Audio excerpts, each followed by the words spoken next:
ವೀಕ್ಷಕರೇ ನಮಸ್ಕಾರ. ನಾನು ನಿಮ್ಮ ನಾಗರಾಜ್ ಚೋಳು, ಪ್ರಖ್ಯಾತ ಜ್ಯೋತಿಷಿ, ವಾಸ್ತು ಹಾಗೂ ಸಂಖ್ಯಾಶಾಸ್ತ್ರಜ್ಞರು ಮಾತನಾಡ್ತಾ ಇರ್ತಕ್ಕಂಥದ್ದು. ವೀಕ್ಷಕರೇ, ಇವತ್ತಿನ ಸಂಚಿಕೆಯಲ್ಲಿ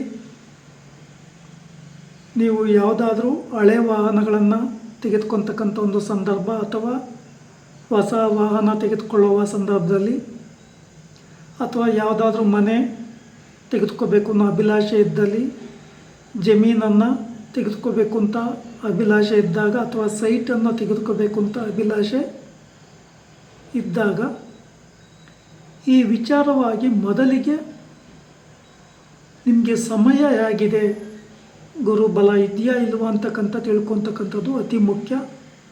ಒಂದು ವೇಳೆ ಆ ವಾಹನ ತೆಗೆದುಕೊಂಡ್ರೆ ಅಥವಾ ಆ ಸೈಟ್ ತೆಗೆದುಕೊಂಡ್ರೆ ಅಥವಾ ಆ ಮನೆಯನ್ನು ತೆಗೆದುಕೊಂಡ್ರೆ ನಮಗೆ ಅದರಿಂದ ಪಾಸಿಟಿವ್ ಅಥವಾ ಅಭಿವೃದ್ಧಿ ಆಗುತ್ತಾ ಅಥವಾ ನಷ್ಟ ಕಷ್ಟಗಳಿಗೆ ಒಳಗಾಗ್ತೀವ ಅಂತಕ್ಕಂಥ ವಿಚಾರವನ್ನು ಮೊದಲೇ ತಿಳ್ಕೊತಕ್ಕಂಥದ್ದು ಬಹಳ ಉತ್ತಮ.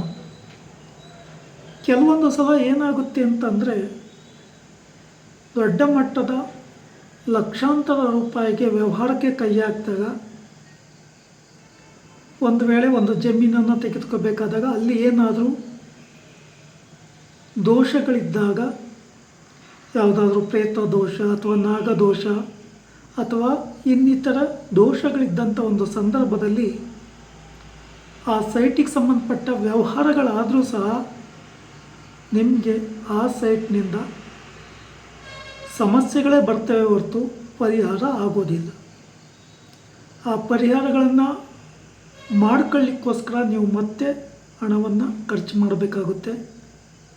ಯಾವುದಾದ್ರೂ ಒಂದು ವೆಹಿಕಲ್ ತೆಗೆದುಕೊತೀವಿ ಅಂತ ಹೋಗ್ತೀರಿ, ಆ ವೆಹಿಕಲಿಗೆ ಸಂಬಂಧಪಟ್ಟಂಥ ಬಣ್ಣ, ಆ ವೆಹಿಕಲಿಗೆ ಸಂಬಂಧಪಟ್ಟಂಥ ನಂಬರು, ಸೆಕೆಂಡ್ ಹ್ಯಾಂಡ್ಲು ವೆಹಿಕಲ್ ತೆಗೆದುಕೋಬೇಕಾದಂಥ ಸಂದರ್ಭದಲ್ಲಿ ಸಂಖ್ಯಾಶಾಸ್ತ್ರದ ಪ್ರಕಾರ ಆ ಗಾಡಿಯ ನಂಬರು, ಆ ಗಾಡಿಯ ಬಣ್ಣ ನಿಮ್ಮ ರಾಶಿಗೆ, ನಿಮ್ಮ ಜನ್ಮ ದಿನಾಂಕಕ್ಕೆ ಹೊಂದಾಣಿಕೆ ಆಗುತ್ತಾ ಅಂಥೇಳಿ ತಿಳ್ಕೊಬೇಕಾಗುತ್ತೆ. ಆಮೇಲೆ ಅದಕ್ಕೆ ಸಂಬಂಧಪಟ್ಟಂಥ ವ್ಯವಹಾರಗಳನ್ನು ಮಾಡಿಕೊಂಡು ಅದಕ್ಕೆ ಸಂಬಂಧಪಟ್ಟ ದಾಖಲೆ ಪತ್ರಗಳನ್ನು ಪರಿಶೀಲನೆ ಮಾಡಿಕೊಂಡು ನೀವು ವ್ಯವಹಾರ ಮಾಡಬೇಕಾಗುತ್ತೆ. ಒಂದು ವೇಳೆ ಅದರ ಕಲ್ಲರನ್ನು ಚೇಂಜ್ ಮಾಡ್ಕೋಬೋದು, ಆದರೆ ನಂಬರನ್ನು ಕೆಲವು ಟೈಮ್ ಚೇಂಜ್ ಮಾಡೋಕ್ಕಾಗಲ್ಲ. ನಿಮಗೆ ಆ ನಂಬರ್ ನೆಗೆಟಿವ್ ಆಗಿದ್ದರೆ ಆ ವಾಹನವೂ ಸಹ ಆಗಿ ಬರೋದಿಲ್ಲ. ಆದ್ದರಿಂದ ಈ ಬಗ್ಗೆಯೂ ಎಚ್ಚರಿಕೆ ವಹಿಸೋದು ಉತ್ತಮ. ಇನ್ನು ಯಾವುದಾದ್ರೂ ಒಂದು ಮನೆ ತೆಗೆದುಕೋಬೇಕು ಅಂತ ಹೋಗ್ತೀರಿ, ಈ ಮನೆಯನ್ನು ತೆಗೆದುಕೊಳ್ತಕ್ಕಂಥ ಒಂದು ಸಂದರ್ಭದಲ್ಲಿ ಆ ಮನೆಗೆ ಮೂಲೆಗಳಲ್ಲಿ ಮೂಲೆ ಇದ್ದಾಗ, ಅಥವಾ 3 ಮೂಲೆ ಇರ್ಬೋದು ಅಥವಾ 5 ಮೂಲೆಗಳಿರ್ಬೋದು ಅಥವಾ 7 ಮೂಲೆಗಳು ಇದ್ದಾಗ ಆ ಮನೆ ಆಯದಲ್ಲಿ ಇರೋದಿಲ್ಲ.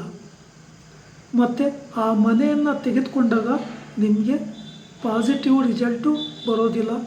ಕೆಲವೊಂದು ಸಂದರ್ಭಗಳಲ್ಲಿ ಸಮಸ್ಯೆಯನ್ನೇ ಕ್ರಿಯೇಟ್ ಮಾಡೋ ಸಾಧ್ಯತೆ ಹೆಚ್ಚಾಗಿ ಇರ್ತದೆ.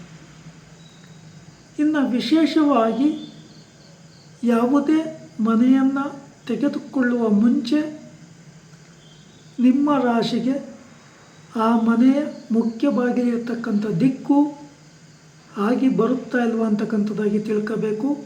ಹಾಗೆ ಆ ಮನೆ ವಾಸ್ತು ಪ್ರಕಾರ ಇದೆಯಾ ಇಲ್ವಾ ಅಂತೇಳಿ ತಿಳ್ಕೊಬೇಕಾಗುತ್ತೆ. ಆ ಮನೆಗೆ ಯಾವ ಆಯ ಇದೆ, ಧನ ಸಂಖ್ಯೆ ಏನು, ಋಣ ಸಂಖ್ಯೆ ಏನು, ಇವನ್ನೆಲ್ಲ ತಿಳ್ಕೊಂಡಾದ ಮೇಲೆ ಆ ಮನೆಗೆ ಸಂಬಂಧಪಟ್ಟ ವ್ಯವಹಾರ ಮಾಡ್ತಕ್ಕಂಥದ್ದು ಬಹಳ ಉತ್ತಮ. ಇವತ್ತಿಗೂ ಸಹ ನಾನು ಕೆಲವೊಂದು ಕಡೆ ನೋಡಿದ್ದೇನೆ, ಕೆಲವೊಂದು ಶಾಪ್ಗಳಿಗೆ ಆ ಶಾಪು 7-8 ವರ್ಷ ಆದರೂ ಸಹ ಯಾರೂ ಬಾಡಿಗೆಗೆ ಬರ್ತಾಯಿಲ್ಲ. ಕೆಲವೊಂದು ಚೌಟಿಗಳೇ ಸಹ ಅಲ್ಲಿ ಯಾವುದೇ ಬಿಸ್ನೆಸ್ ಇಲ್ದಲೆ, ಆ ಚೌಟಿಗೆ ಫಂಕ್ಷನ್ಗೆ ಜನ ಇಲ್ದಲೆ ಬಾಕ್ಲಾಕಿರ್ತಕ್ಕಂಥದ್ದನ್ನು ದಿನನಿತ್ಯ ನೋಡ್ತಲೇ ಇರ್ತೀವಿ. ಹಾಗೆ ಕೆಲವರು ಏನೋ ಒಂದು ಮಾಡಬೇಕು ಅಂತೇಳಿ ಇದು ಬದ್ದ ಹಣವನ್ನೆಲ್ಲ ಇನ್ವೆಸ್ಟ್ಮೆಂಟ್ ಮಾಡಿ ಆ ಕಡೆ ಮಾಡಲಿಕ್ಕೂ ಆಗದೆ ಬಿಡಲಿಕ್ಕೂ ಆಗದೆ ದಿನೇ ದಿನೇ ಸಮಸ್ಯೆ ಜಾಸ್ತಿ ಆಗುತ್ತೆ ಹೊರತು ಹಣಕಾಸಿನ ನೆರವು ಮತ್ತು ಅದಕ್ಕೆ ಸಂಬಂಧಪಟ್ಟಂಥ ಹಣಕಾಸಿಗೆ ಸಂಬಂಧಪಟ್ಟ ಸಮಸ್ಯೆಗಳೇ ಜಾಸ್ತಿಯಾಗಿ ನೀವು ಅಷ್ಟೆಲ್ಲ ಡೆಕೋರೇಷನ್ ಮಾಡಿಸಿರ್ತೀರಿ, ಆಲ್ಟ್ರೇಷನ್ ಮಾಡಿಸಿರ್ತೀರಿ, ಮಾಡಲೇಬೇಕು ಅನ್ನೋ ಒಳ್ಳೆಯ ಸದುದ್ದೇಶ ಇಟ್ಕೊಂಡು ಮಾಡಿರ್ತೀರಿ. ಕಡೆಗೆ ಅದು ನಿಮ್ಮ ಕೈಗೆ ಸಿಗ್ತಲೇ ನಿರಾಶೆ ಆಗಬಾರ್ದು. ಆದ್ದರಿಂದ ಸೂಕ್ತ ಮಾರ್ಗದರ್ಶನ ತೆಗೆದುಕೊಂಡು ಮುಂದುವರಿತಕ್ಕಂಥದ್ದು ಬಹಳ ಉತ್ತಮ. ಯಾವುದೇ ವಿಚಾರ ಆಗಿರ್ಬೋದು, ಒಂದು ವೇಳೆ ಮದುವೆಗೆ ಸಂಬಂಧಪಟ್ಟ ವಿಚಾರ ಆಗಿದ್ದರೂ ಅಷ್ಟೇ, ನಿಮ್ಮ ಹೆಸರಿಗೆ ಮತ್ತು ಅವರ ಹೆಸರಿಗೆ, ಅಂದರೆ ನೀವು ಯಾವ ಹೆಣ್ಣನ್ನು ಮದುವೆ ಆಗ್ತಿರೋ ಆ ಹುಡುಗಿ ಹೆಸರಿಗೂ ಅನ್ಯೋನ್ಯತೆ ಬರಬೇಕು, ಸಾಲಾವಳಿ ಕೂಡಿ ಬರಬೇಕು, ರಾಶಿ ಗ್ರಹ ಮೈತ್ರಿಕೂಟ ಕೂಡಿರಬೇಕು. ಇವೆಲ್ಲ ಚೆನ್ನಾಗಿದ್ದಾಗ ಮಾತ್ರ ಅವರ ದಾಂಪತ್ಯ ಜೀವನ ಚೆನ್ನಾಗಿರ್ತದೆ. ಕೆಲವು ಸಲ ನೋಡಿ, ನಿಮ್ಮ ಫ್ರೆಂಡ್ ಸರ್ಕಲಲ್ಲಿ ಈಗಿದ್ದಂಥ ಫ್ರೆಂಡ್ಶಿಪ್ ಮುಂದೆ ಇರೋದಿಲ್ಲ, ಅಥವಾ ದೂರನೇ ಆಗೋ ಸಾಧ್ಯತೆಗಳು ಜಾಸ್ತಿಯಾಗಿ ಇರ್ತದೆ. ತಾತ್ಕಾಲಿಕವಾಗಿ ಫ್ರೆಂಡ್ಶಿಪ್ ಆದಾಗ ಫಲಗಳು ಸಿಗೋದಿಲ್ಲ. ಅದರಿಂದ ನೋಡಿಕೊಂಡು ಜನ್ಮ ದಿನಾಂಕಕ್ಕೂ ಹೊಂದಾಣಿಕೆ ಆಗುವಂತೆ, ರಾಶಿ ಗ್ರಹಸ್ಥಿತಿಗೂ ಹೊಂದಾಣಿಕೆ ಆಗುವಂತೆ ನೋಡಿಕೊಂಡು ವಿವಾಹವನ್ನು ನಿಶ್ಚಯ ಮಾಡಿಕೊಂಡು ಮದುವೆ ಆದಾಗ ಅವರ ದಾಂಪತ್ಯ ಜೀವನ ಚೆನ್ನಾಗಿರ್ತದೆ. ವೀಕ್ಷಕರೇ, ಈ ವಿಡಿಯೋ ಇಷ್ಟ ಆಯಿತು ಅಂದರೆ ಲೈಕ್ ಮಾಡಿ, ಶೇರ್ ಮಾಡಿ, ಸಬ್ಸ್ಕ್ರೈಬ್ ಆಗಿ, ಆಲ್ ಐಕಾನ್ ಒತ್ತಿ, ಬೆಲ್ ಐಕಾನ್ ಒತ್ತಿ. ನಮಸ್ಕಾರ.